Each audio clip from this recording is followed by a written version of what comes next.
Hola, soy Ana, vengo de Cádiz, llevo 2 años y medio viviendo en Barcelona y vengo a presentaros analogías.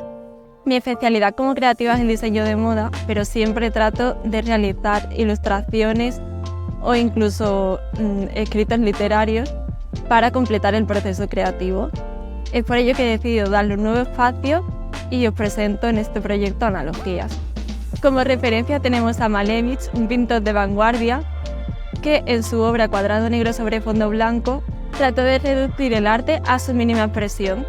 De este modo, y como buen pintor de vanguardia, lo que trataba de plantear era esa similitud que debería de tener el arte con la realidad.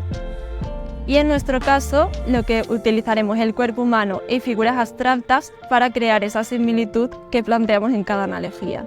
Por último, contaremos con la colaboración del artista andaluz Pintarrajeo, que traducirá nuestros poemas a los rasgos fonéticos del andaluz. Y bueno, espero veros el 8 de junio y que os guste mi propuesta.